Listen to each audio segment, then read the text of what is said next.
그러므로 우리에게 큰 대제사장이 계신다. 없다고 생각하지 말아라. 우리에게는 대제사장, 그것도 큰 대제사장이 계십니다. 그래서 우리를 하나님과 우리 사이를 중개해 주신다. 그러니까 염려하지 말아라. 왜 자꾸 염려한다는 거예요? 왜 없으니까.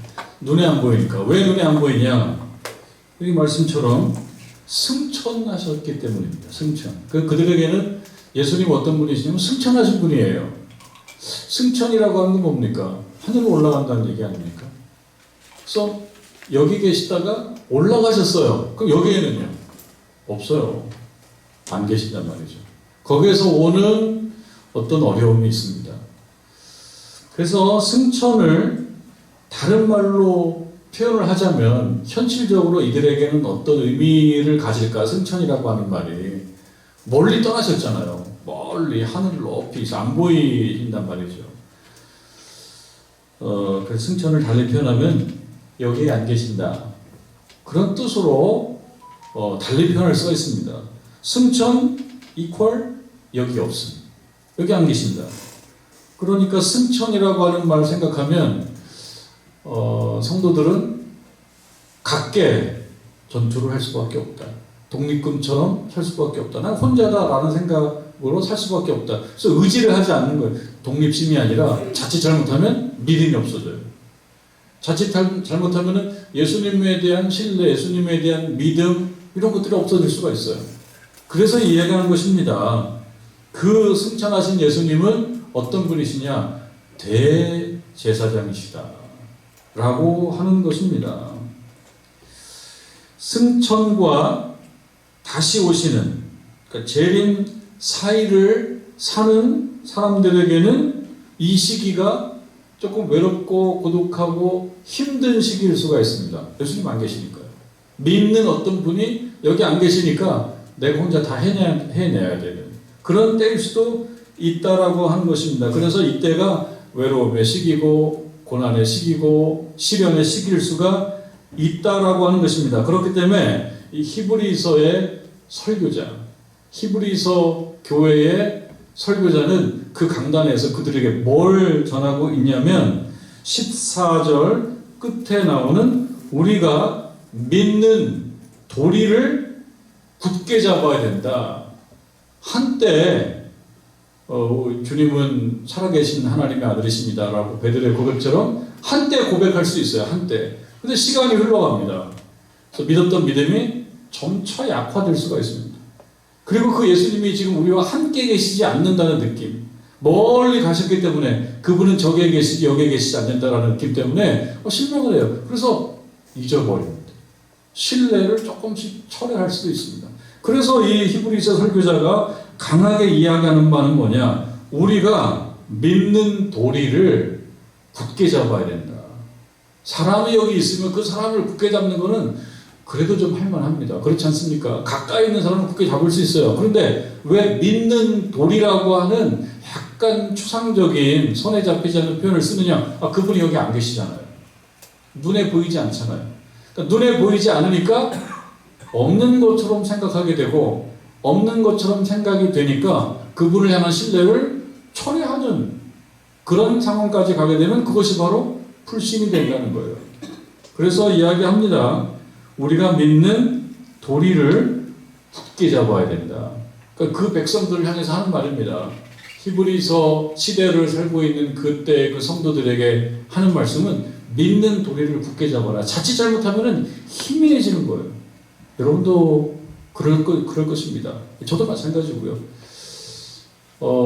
제가 지난주에 어느 이제 음악을 듣는데 그 음악이 어떤 음악이냐면 저기 정신여자고등학교에서 한 40-50년 전에 그 고등학교 여학생들이 그 합창단을 조직해서 불렀던 오래된 옛날 성가들 그거를 듣게 됐어요. 그거를 한참 듣게 됐어요.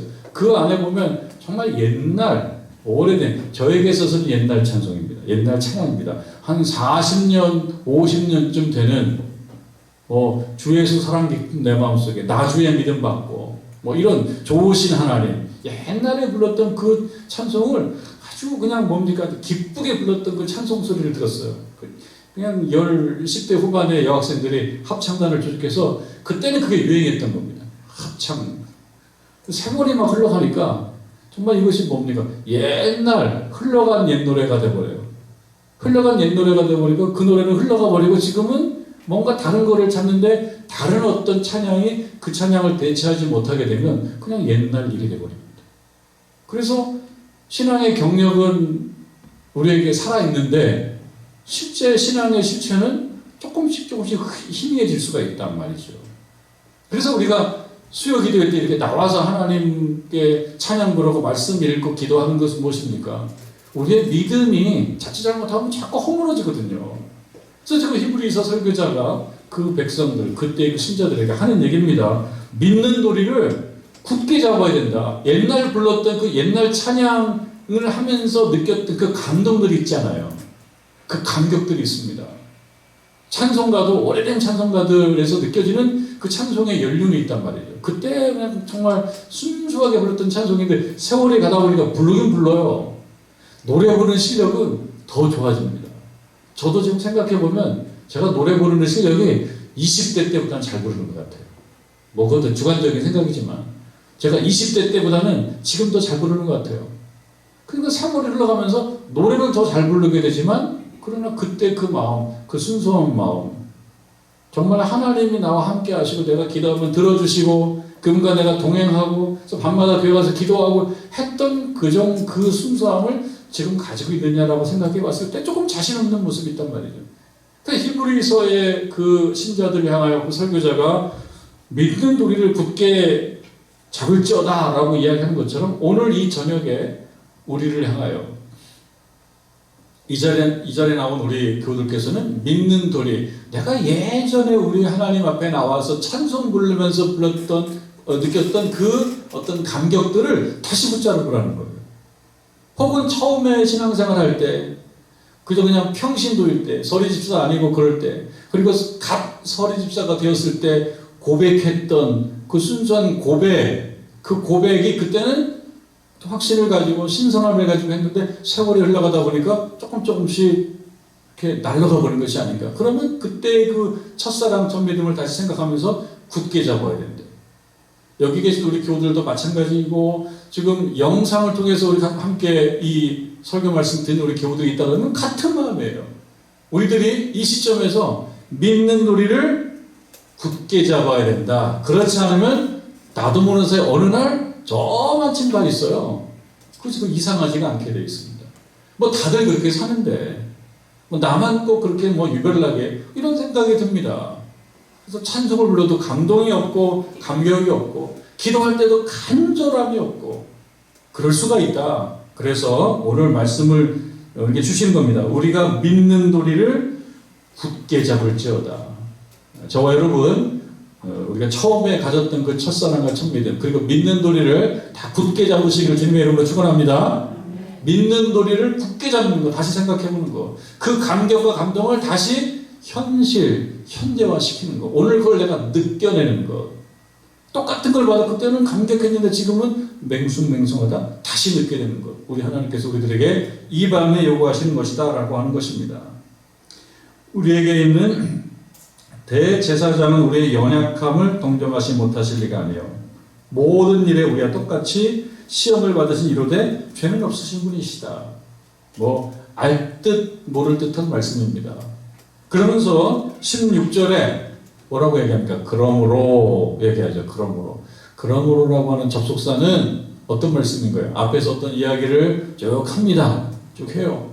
그래서 앞에서 이야기했던 그 말씀을 기초로 해볼 때 이러한 결론이 나올 수 있다. 이러한 결론이 나올 수밖에 없다라고 하는 결론을 이끌어가는 접속사 아니겠습니까? 그러므로 어떻게 된다. 어떻게 해야 한다. 16절에 그러므로 이후에 나오는 이 말씀들 중에서 뼈대가 되는 그런 성분 조금 이렇게 약간 옆으로 좀 제껴보고 가장 중요한 뼈대가 되는 주어와 동사만 생각해보면 그 결론은 무엇인가 아주 단순하게 생각해보면 그러므로 어떻게 해야 된다? 우리 주님은 승천하셨지만 그분은 대제사장으로 분명하게 계신다. 대제사장은 무엇입니까? 뭔가를 연결하는 존재거든요. 하나님과 그 백성을 연결하는 존재예요. 그리고 그 대제사장이신 예수님은 고난을 겪으시고 시련을 겪으시고 우리와 똑같은 문제를 다 겪으시지만 죄는 없으신 분이시다. 그러니 그 예수님을 굳게 믿어라 그런 거겠죠. 결론은. 그 결론을 한번 보시겠습니다.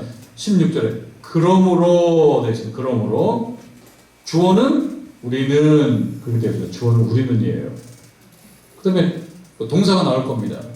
그러므로 우리는 동사 제일 끝에 나오죠. 나아갈 것이니라. 나아가다라고 하는 것은 어느 목표를 향해서 나아가는 겁니다. 어느 지점을 향해서 나아가는 것입니다. 결론은 무엇이냐? 그러므로 나아가라. 어디로 나아가냐? 좀 읽어보면 이렇게 되어 있습니다. 우리는 긍휼하심을 받고 때를 따라 돕는 은혜를 얻기 위하여 어디로요? 은혜의 보좌 앞에 나아가라. 그래서 조금 이것을 살을 붙여보면 우리는 은혜의 보좌 앞에 나아갈 것이니라. 이게 결론이죠. 우리들에게 주는 이 밤의 명령과 교훈은 무엇이냐? 정등제일교회 성도들이여 은혜의 보좌 앞으로 나아가십시오. 나아간다는 건 뭡니까? 정치하지 말라는 겁니다. 퇴보하지 말라는 거예요. 앞을 향해서 나아가라고 하는 것입니다. 어디로 향하여? 은혜를 받기 위해서. 은혜는요, 내 힘으로 할 수 없는 것입니다. 은혜는 내 힘으로 할 수 없는 거예요. 누군가로부터 조건 없이 주어지는 것입니다. 근데 어디를 가야 되느냐? 은혜의 보좌 앞으로. 근데 그 은혜의 보좌에는 누가 계시냐? 은혜를 주시는 분이 계시다. 그분이 누굽니까? 우리 하나님이시고 우리 하나님이 인간의 모습으로 오셨을 그 예수 그리스도이시다라고 하는 것입니다. 그러니까 은혜의 보좌 앞으로 예수 그리스도 앞으로 나아갈 것이다 라고 합니다. 자, 그런데 우리가 문법적으로 보게 되면 16절에 제일 끝에 보면 어떻게 라고 하는 게 나와요. 동사, 그러니까 뭔가를 실천할 때 어떠한 자세와 어떠한 마음가짐과 어떠한 태도로 나아가야 되는가라고 하는 표현이 하나가 있어요. 그것이 뭐냐? 담대히라고 합니다. 담대히.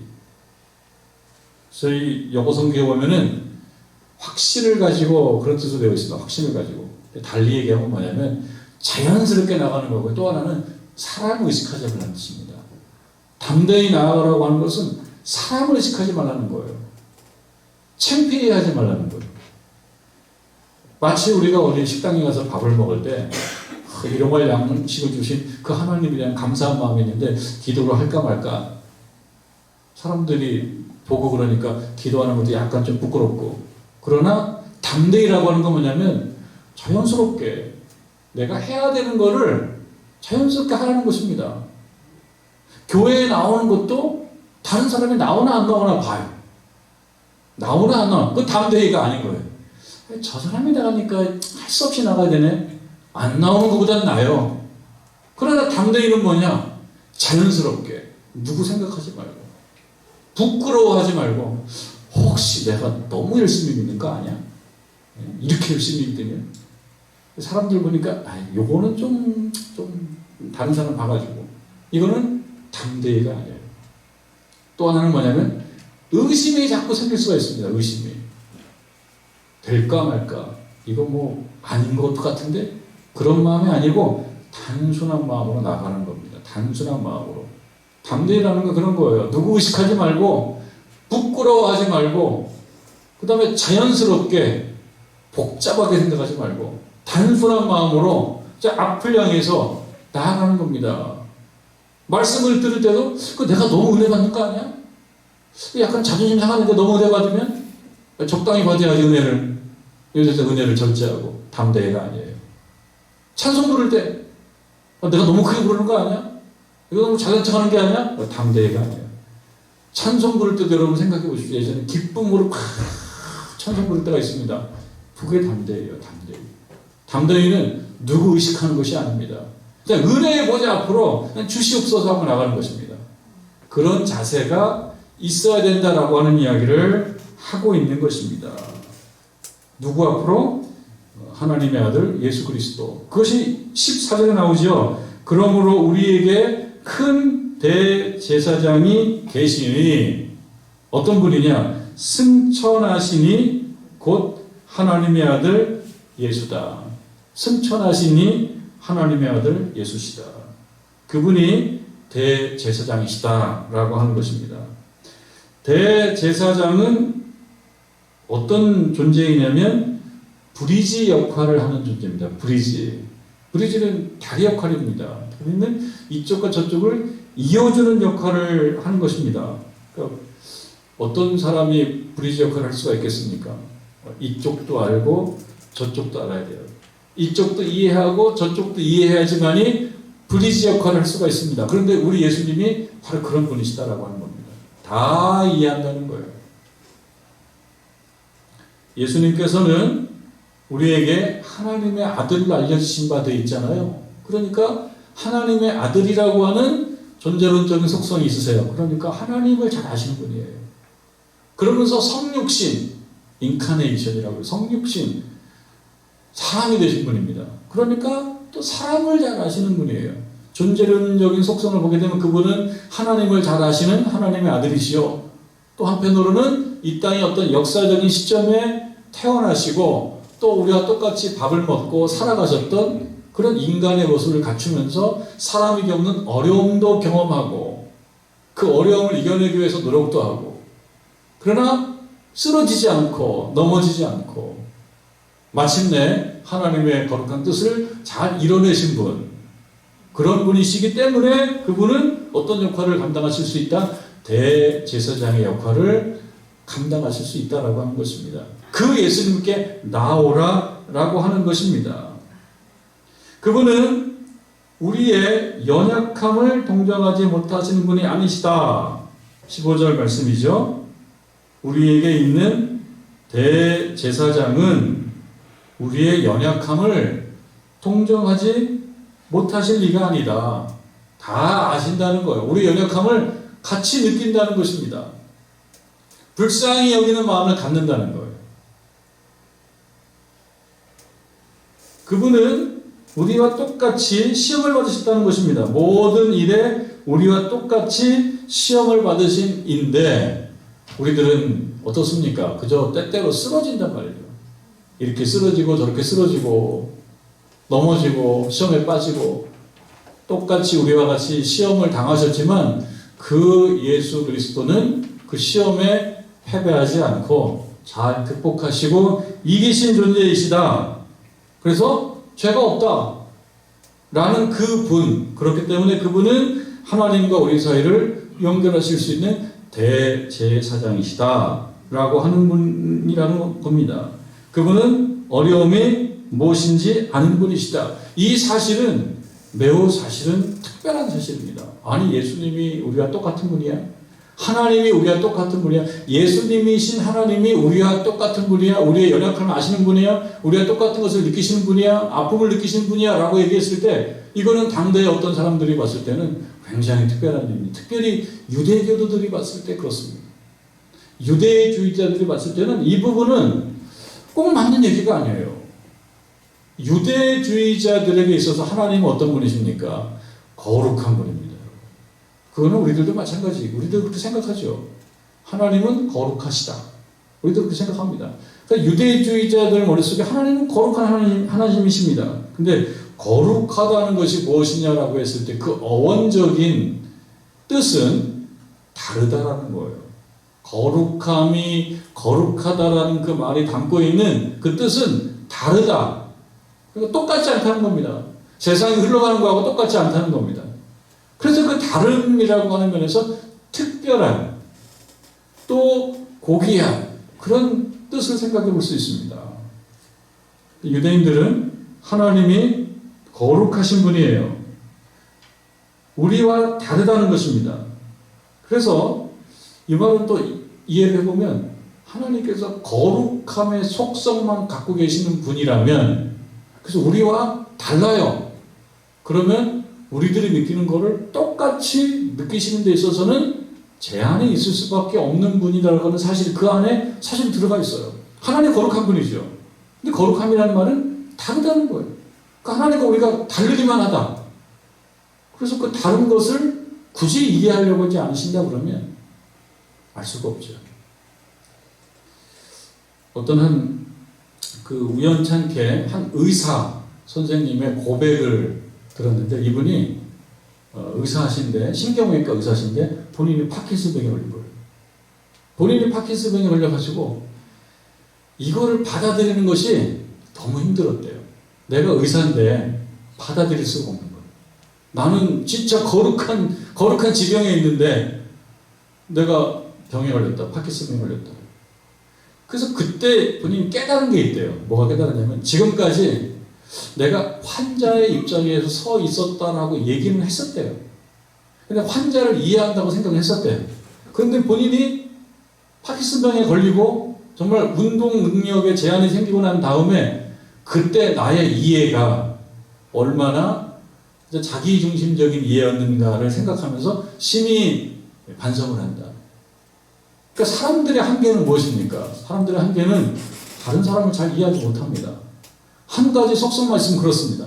거룩함만 가지고 있으면 다 이해를 못하는 거예요. 우리 하나님께서 거룩하신 분이다라고 하는 사실은 그러니까 공감합니다. 그런데 거룩하시기만 해요. 낮아져 본 바가 없어요. 그러니까 우리같이 낮아진 사람의 고민과 갈등을 이해할 수 없다. 그러면 고귀하고 거룩한 분이지만 거리감이 있는. 그래서 내 연약함을 동정하실 수 있을 거다라고 하는 데 있어서는 의심이 가는. 근데 그런 면에 있어서 오늘 말씀 무엇입니까? 우리의 대제사장은 우리의 연약함을 동정하지 못하실 리가 아니다. 우리의 약함, 연약함, 부족함, 아픔, 슬픔, 비애감 이런 것들을 아시는 분이라는 거예요. 그렇게 보면 유대주의자들이 가지고 있는 거룩하신 하나님보다는 더 폭넓은 하나님에 대한 이해입니다. 무엇을 인하여 성육신하신 예수 그리스도 사건을 통해서 그러신다는 것입니다. 그래서 유대주의자를 볼 때 그리스도교는 뭔가 틀린 겁니다. 어떻게 보면 혁명적인 겁니다. 거룩하기만 하신 하나님은 본질상 사람의 경험을 하실 수가 없다라고 이야기할 수가 있다는 것이죠. 그래서 거룩하기만 하시다면 아이러니하게도 존재론적인 한계를 가질 수밖에 없는데, 유대주의자들은 사실 그 하나님을 믿으며 저 멀리 계신 거룩하신 하나님, 범접할 수 없는.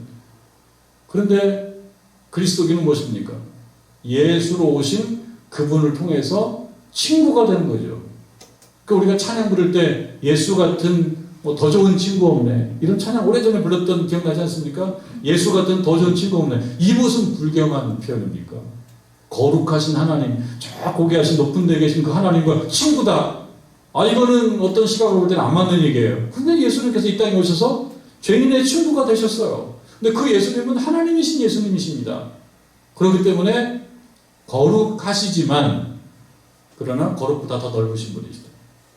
사람을 이해하고 받아들이고 친구가 되어주시는, 동정하시는, 같이 느끼시는 그런 분이다라고 하는 것입니다. 한편 헬라 철학자들이 있어요. 헬라 철학자. 당시에 히브리서 교회를 다니는 히브리서 신자들이 처해 있는 어려운 환경은 유대주의자들만 있는 것이 아니고 당시에 그리스 로마 철학학파들도 있습니다.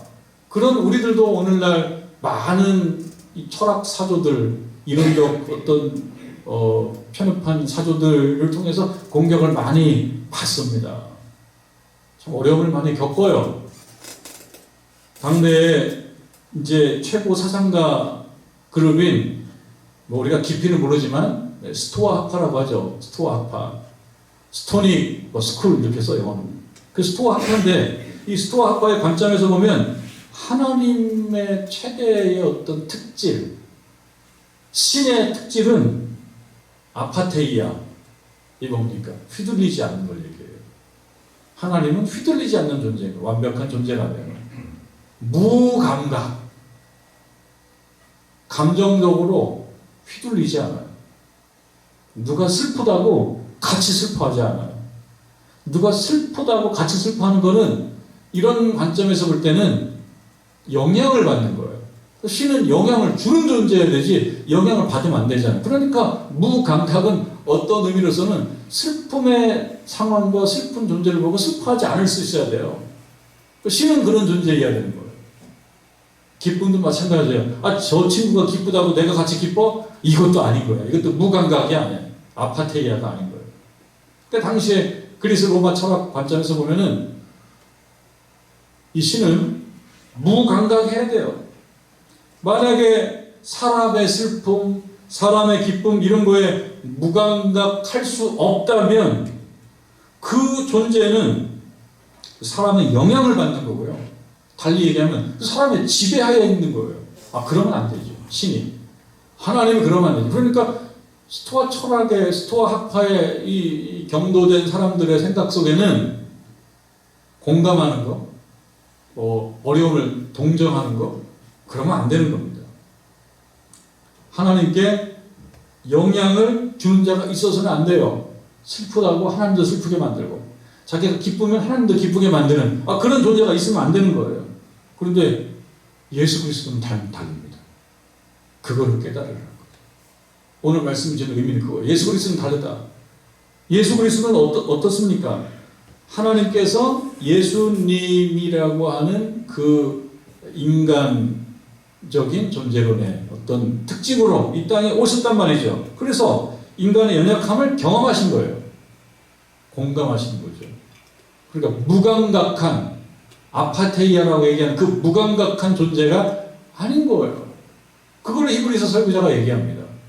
우리 하나님이신 그 예수님은 똑같은 시험을 당하셨을 때 거룩하시면서 죄는 없으셔요. 거룩해요.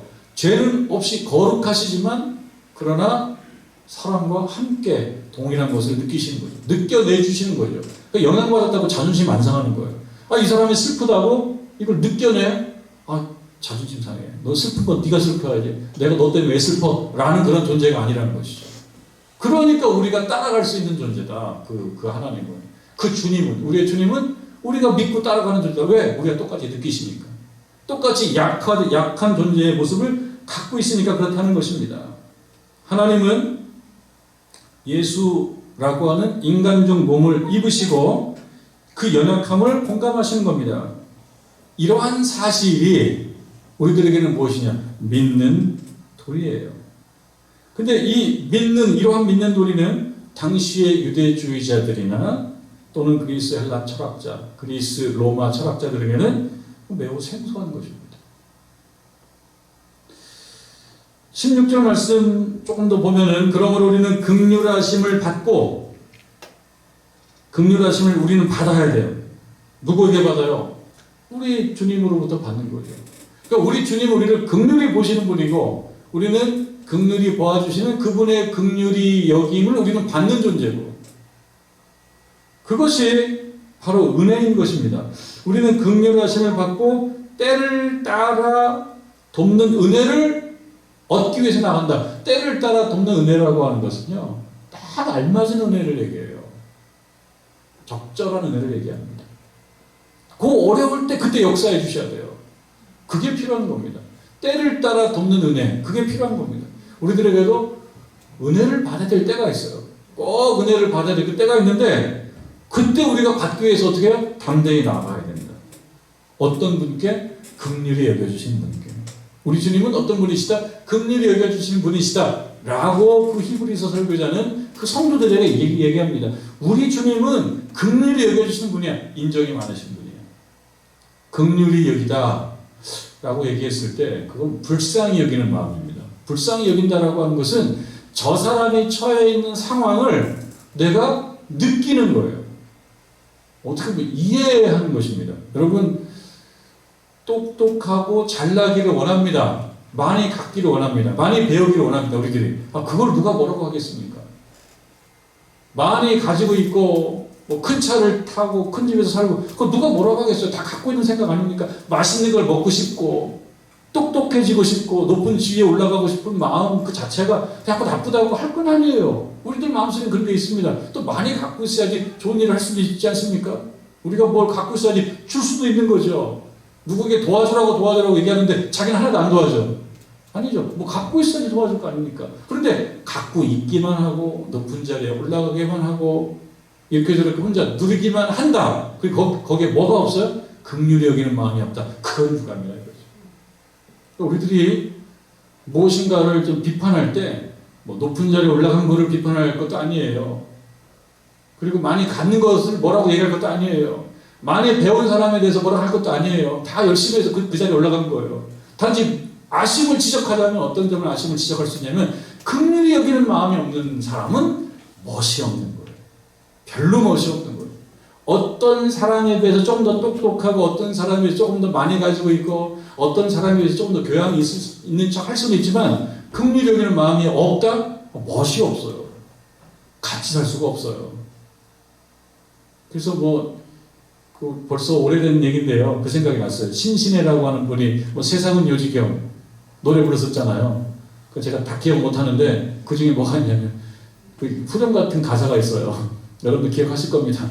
잘난 사람은 다시 찬송가보다 더 잘하시네. 더 잘하다 찬송가보다. 잘난 사람은 잘난 대로 살고 못난 사람은 못난 대로 살고. 근데 그 노래가 세상을 잘 표현하는 얘기인 건 같아요. 근데 제가 생각을 해봤어요. 이게 무슨 뜻이지? 저는 분명히 모르겠더라고요. 이게 뭘 얘기하는 건지. 단지 알 수 있는 거는 맞긴 맞아요. 세상은 잘난 사람은 잘난 대로 살고 못난 사람은 못난 대로 살고 그 말 속에 어떤 아쉬움이 배어있다고. 아쉬움이. 잘난 사람이 잘난 대로만 사는 것이 잘난 겁니까? 이 성경이 얘기하는 진정히 잘난다라고 하는 것은 잘나지 말라는 게 아니에요. 여러분 잘나기 위해서 노력해야죠. 공부를 좀 해야지. 공부를 좀 못하다면 가르쳐도 주죠. 다 무식하면 어떻게 되겠어요. 뭘 좀 알아야지 가르쳐 주죠. 알아야지. 알고 이런 걸 뭐라고 할 게 없어요. 공부 많이 하고 똑똑해지고 또 많이 가지고 있어야지 나눠줘 주죠. 그런데 이른바 세속적 의미에서 잘났다라는 지점을 먼저 확보한 사람이 못났다라는 지점에 있는 사람에 대해서 아무런 관심이 없다. 그게 세상이 가지고 있는 비애감. 그러니까 신신의 세상은 요지경이라고 하는 그 노래를 내가 다 독파를 못했지만 기억나는 것만 생각해보면 유감스러운 상황이 많다. 안 그랬으면 좋겠다라는 뜻이 아닐까 이런 생각이 들어요. 근데 우리 주님은 그렇지 않다는 거예요. 우리 주님은 정말 잘나신 분이에요. 잘나신 분인데 그렇지 못한 자리에 있는 사람에 대해서 어떤 분이시라는 겁니까? 긍휼히 여길 수 있는 분이라는 거죠. 우리들에게 뭐가 필요합니까? 긍휼히 여겨짐이 필요해요. 누구를 통해서? 우리 주님으로부터. 그게 뭐냐? 그게 은혜입니다. 은혜. 은혜라고 하는 것은 내가 할 수 없는 것을 내가 할 수 있게 되는 걸 얘기합니다. 그러면 나보다 더 능력이 있는 어떤 분이 계셔야 돼요. 더 권능 있는 분이 계셔야 됩니다. 다만 그분이 긍휼히 여겨주시는 분이어야 돼요. 그분이 긍휼히 여겨주는 분이 아니다 그러면 그분의 능력이 있고 말고 나하고 무슨 상관이 있어요. 예수님은 잘난 대로 사십시오. 우리는 못난 대로 살 테니까 이렇게 되면 그게 믿음이 아닌 거죠. 우리 주님은 능력이 많으신 분이에요. 은혜의 보좌에 계신 분이에요. 그 은혜를 줄 수 있는 분이에요. 근데 그 조건은 무엇이냐? 그 은혜의 보좌 앞으로 나아가는 자. 막 주는 게 아니라는 거죠. 막 나눠주는 게 아니에요. 예전에 보면은 그랬어요. 오래전에 그 얘기 들어보면 미군 우리 어려운 시절에 초콜릿을 나눠준다고. 초콜릿 던져주면. 그래서 그때 이제 애들이 정말 배웠던 아주 살아있는 영어가 Give me 초콜릿이었잖아요. Give me 초콜릿. 그거는 또 외우고 있어야 돼. Give me 초콜릿. 근데 아무나 초콜릿 주나?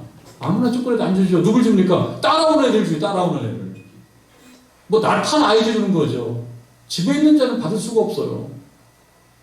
그러니까 은혜라고 하는 거, 초콜릿 내가 거둔 게 아니거든요. 그냥 주는 거거든요. 받으면 맛있는 거 아닙니까? 그런데 신자들은요, 그냥 주는 게 아니라는 거죠. 막 나눠주는 게 아니라 은혜의 보좌 앞에 나와야 된다는 겁니다. 은혜의 보좌 앞에 나오려고 그러면 자기 좀 내려놓을 줄 알아야 돼요. 우리는 똑똑하고 잘나기도 했어요. 우리들 가운데는 똑똑하고 잘나지만 하나님 앞에서는 별 대단한 것이 아닙니다. 왜냐? 우리의 똑똑함과 잘남은 해결할 수 없는 것들이 매우 많습니다. 매우 많아요. 의사들도 병에 걸리는 거예요. 말이 안 되지 않습니까? 정말 이게 아이러니한 거 아닙니까? 남의 병을 고치는 사람이 병에 걸리는 게 그게 인간이라고. 병에 걸린 사람이 병에 걸렸으면 어떻게 해야 돼요? 누가 낫게 해줘야 됩니까? 인간은 한계가 있어요. 의사도 병에 걸리는 거예요. 근데 하나님께서는 하실 수 있다라는 말씀을 지금 하고 있습니다. 어떤 자에게? 은혜의 보좌 앞으로 담대히. 담대히는 뭐예요? 담대히는 눈치 보지 말라는 겁니다. 눈치 보다가 신앙생활 못해요. 이렇게 주변 살피다가 나갈 그러다가 신앙생활 못하는 거예요. 눈치 보지 말고 결단, 담대히, 단순하게. 그게 믿음인 거지. 눈치 보고 재고, 아니 이거 몰라 너무 좋아요? 그럼 못 나갑니다. 은혜의 보좌 앞으로 담대히. 어떤 사람이 은혜 받습니까? 찬송 부르면서 누구 눈치 보지 않는 사람, 기도하면서 누구 눈치 보지 않는 사람 은혜 받는 겁니다. 오늘 새벽에 누가복음 11장 말씀을 읽었는데요. 누가복음 11장 말씀에 보면 그런 이야기가 나와요. 어떤 사람에게 손님이 찾아와가지고 뭐 줄 게 없어. 그래서 시간이 너무 늦어가지고 자기 친구 집에 가서 뭐 좀 꿔줘라. 나 좀 뭐 친구 좀 줘야 되는데. 내가 이 밤에 뭐 꺼내주고 할 수가 없으니까 그냥 오늘은 안 돼. 라고 얘기할 때 이 사람이 우리 친구잖아. 친구라도 안 돼. 밤인데 이렇게 늦었는데. 그런데 친구라는 것은 안 해주지만 사람들도 어쩔 수 없이 꺼내주냐면은 그냥 계속 칭얼거릴 때. 계속 뭐라고 해야 될까요? 계속 붙잡고 들어질 때. 그 어쩔 수가 없는 거예요. 여러분들 그렇잖아요. 그냥 계속 하면은 귀찮아서 해도 주는 거예요. 그러니까 그 예를 들어요. 그 예를. 예수님께서 제자들이 어떻게 기도해야 되는지 가르쳐 주십시오라고 했을 때 주기도를 가르쳐 주시는데 그 이어서 나오는 말씀이 그거예요. 간청하는 기도. 간청이 뭡니까? 간절히 원하는 거죠. 그 간절히 원하는 것이 바로 무엇이냐? 담대입니다. 담대히 나가는 거예요. 담대히 나간다라고 하는 것은 이렇게 계산하고 저렇게 계산하고 나가는 게 아니라 오로지 나가는 것입니다. 우리 주님은 그러신 분이다 라고 하는 것을 우리가 알아야 됩니다. 그래서 16절 말씀 결론이죠. 그러므로 우리는 긍휼하심을 받고 때를 따라 돕는 은혜를 얻기 위하여 은혜의 보좌 앞에 담대히 나아갈 것이다. 이거는 물리적인 어떤 지점을 얘기하는 것이 아닙니다. 우리의 열심, 우리의 노력을 얘기합니다. 그리고 긍휼히 여겨주신 그 하나님을 찾아라. 여러분, 이 저녁에 이 히브리서 설교자가 그 히브리서 교회의 교우들에게 하는 그 메시지 우리가 동일하게 받을 만한 메시지입니다. 예수님이 승천하셔서 없다고 너무 실망하지 말아라. 그분은 은혜의 보좌 앞에 담대히 나가는 자에게 긍휼하심을 베풀어 주실 것이다. 그리고 때에 따라 돕는 은혜를 주실 것이다. 우리에게 필요한 것은 바로 때에 따라 돕는 은혜입니다. 때에 따라 돕는 은혜는 뭐예요? 적절한 은혜. 꼭 필요할 때 주시는 것. 언제? 담대히 나아갈 때. 그래서 이 밤에 여러분 우리가 찬송 부르고 기도할 때 그저 은혜에 한번 젖어보시기 바랍니다. 담대히 나아가 보시기 바랍니다. 그거는 다른 사람 생각하는 게 아니에요. 담대히 나아가는 거예요. 여러분 은혜 받으면 그 다음에 여러분들 은혜를 나눠줄 수 있습니다. 그것은 영향력을 발휘할 수가 있습니다.